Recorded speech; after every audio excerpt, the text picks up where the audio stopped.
आप प्लीज इसे trading stock के तौर पर न देखें, प्योरली इन्वेस्टमेंट स्टॉक के तौर पर। आइए मालामाल वीकली करते हैं शुरुआत। आशीष बताइए कौन सी कंपनी चुनी है आपने और क्यों?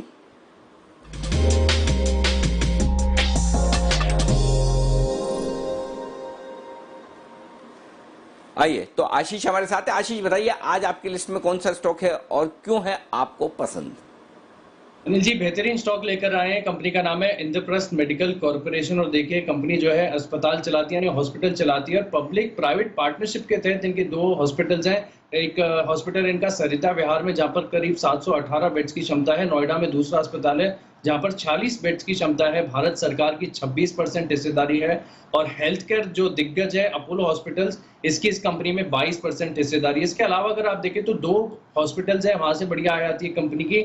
इसके अलावा दूसरे कारोबार भी अगर आप देखें तो बेहद मजबूत नजर आते हैं क्योंकि कंपनी के पास जो है करीब 3400 फार्मेसीज हैं जिससे करीब 40% आय आती है। बहुत ही डाइवर्सिफाइड हेल्थ केयर कारोबार है, यानी आप देखिए डायग्नोस्टिक सेंटर से लेके डेंटल क्लिनिक्स हैं, नर्सिंग होम्स हैं, बाकी के जो बड़ी बड़ी बीमारियों के लिए इलाज किए जाते हैं वो इनके 2 अस्पतालों में होते हैं। साथ ही अगर आप देखें तो मैं जब कंपनी के फाइनेंशियल्स एनालाइज कर रहा था तो मुझे एक बात बहुत बढ़िया नजर आई कि अक्रॉस द ईयर्स अगर आप देखें सालों साल से कंपनी के जो मार्जिन है वो 10 से लेकर 14% की रेंज में बरकरार देखने को मिल रहे हैं और लगातार जो है कंपनी मुनाफे में देखने को मिल रही है। लेकिन इस स्टॉक में आगे आने वाले समय में बहुत बढ़िया तेजी इसके लिए देखने को मिलेगी क्योंकि एक वैल्यूएशन गैप नजर आ रहा है। अगर आप देखें मिसाल के तौर पर तो अपोलो हॉस्पिटल जो है वो करीब 60 के पीई मल्टीपल पर आपको फिलहाल मिल रहा है और सेम हेल्थ केयर कारोबार है, सिमिलर प्रमोटर है।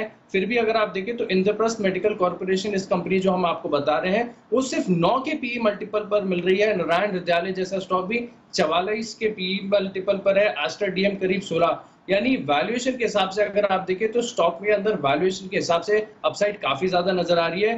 वैल्यूएशन यहीं तक सीमित नहीं है, दूसरे अन्य पैरामीटर्स भी अगर आप देखें तो बेहद शानदार नजर आ रहे हैं। सबसे पहला कि कंपनी का साइज बहुत छोटा है, केवल 402 करोड़ की मार्केट कैप है, यानी यहां से अगर ग्रोथ देखने को मिलती है तो एक्सपोनेंशियल ग्रोथ देखने को मिलेगी। 13% का रिटर्न ऑन इक्विटी है और मौजूदा भाव के हिसाब से अगर आप देखें तो 4% की डिविडेंड यील्ड है। ऐसे में यही नजर आता है कि यहां से अगर थोड़ा सा भी कंपनी ग्रोथ पर और विस्तार पर फोकस करती है तो स्टॉक में बढ़िया तेजी देखने को मिलेगी। बढ़िया स्टॉक लेकर आए हैं आपके लिए आशीष, इंद्रप्रस्थ मेडिकल। और सर जैसे कि आशीष बता रहे थे एक वैल्यूएशन गैप है, हेल्थ केयर स्टॉक्स फोकस में आते हैं, इतनी ज्यादा चर्चा नहीं हुई है इस स्टॉक की सर, बट हम देख रहे हैं अच्छा एक्शन आ रहा है और रिसर्च भी शानदार रही है। आपको क्यों पसंद है सर ये स्टॉक? दीप, इसके 3 बड़े कारण हैं। पहला तो वैल्यूएशंस बहुत ही आकर्षक है, आकर्षक नहीं बहुत ही आकर्षक है। मेरे ख्याल से इस साल 8 रुपए के आसपास के ईपीएस ये कंपनी करेगी और हॉस्पिटल स्टॉक जो 40-50 के मल्टीपल पर ट्रेड करते हैं, जैसे कि फोर्टिस हुआ, अपोलो हुआ, हम वो मल्टीपल देंगे ही नहीं क्योंकि यहाँ पर पब्लिक प्राइवेट पार्टनरशिप है, सरकार की भी हिस्सेदारी है। लेकिन फिर भी 12-15 का मल्टीपल तो आराम से बनता है, jहाँ 1 और 50 के मल्टीपल पर दूसरे स्टॉक्स हैं तो 12-15 का मल्टीपल तो ये बनता ही है। तो ऐसी सिचुएशन में ये अगर मल्टीपल इन्हें मिले 8 रुपए की ईपीएस पर 10 का मल्टीपल 80 होता है, 15 का मल्टीपल 120 रुपए होता है, तो यहां से डबल होने की ताकत तो आराम से स्टॉक की खाली वैल्यूएशन के बेसिस पर होती है। Point number 1। पॉइंट नंबर 2 जो है वो ये कि इनका रिटेल फार्मा बिजनेस अच्छा काम कर रहा है। अगले 2 सालों में जो इनका रेवेन्यू होगा ना वो 50% रिटेल फार्मा बिजनेस से आएगा, 50% हॉस्पिटल से आएगा। और रिटेल फार्मा बिजनेस अगर 20 के मल्टीपल पर अगर ट्रेड करते हैं बाकी सारे फार्मा रिटेल फार्मा स्टॉक्स, तो उस लिहाज से आप देखें तो एक और री रेटिंग होने की गुंजाइश इनकी बनती है। ये पॉइंट नंबर 2 हुआ।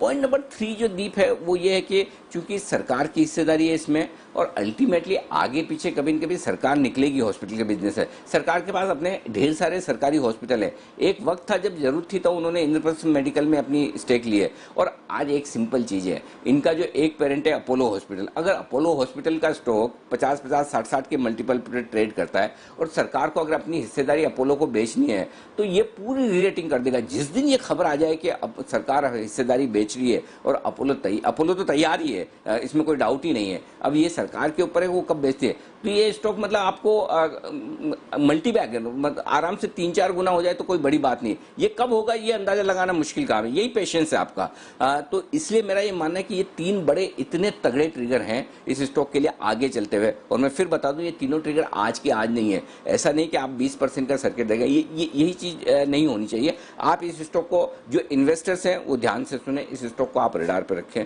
नोट करके रखें, बाजार के मूड माहौल के साथ हमेशा स्टॉक, अच्छे स्टॉक नीचे आता है। हमने पिछली बार भी माला माल वीकली में जो स्टॉक्स आपको रिकमेंड किए उनमें से कई सारे स्टॉक्स हैं जो 50-75% बढ़ने के बाद वापस उन लेवल्स पर आ गए जहां हमने रिकमेंड किया था। तो आप आराम से सही लेवल पर स्टॉक्स को खरीदिए, कोई हड़बड़ी मत करिए। इन्वेस्टर्स के लिए स्टॉक है, ट्रेडर्स के लिए नहीं। आराम से खरीदिएगा, जल्दबाजी कुछ भी नहीं, लेकिन बेहतरीन फंडामेंटल वाला स्टॉक है तो आपको लिस्ट बनाकर रखनी है, ये स्टॉक मेरे पोर्टफोलियो में जब भी बाजार खराब होगा मुझे एक्यूमुलेट करने। सिंपल। जी दीप। बिल्कुल, तो एक बढ़िया स्टॉक जो आप अक्यूमुलेट कर सकते हैं। अनिल जी आपको लगातार बोल रहे हैं कि हड़बड़ी नहीं करनी है खरीदारी के लिए, फिर भी हम देख रहे हैं कि 20% का अपर सर्किट लग रहा है, पर अच्छा स्टॉक है जो आप अपने पोर्टफोलियो में ऐड कर सकते हैं।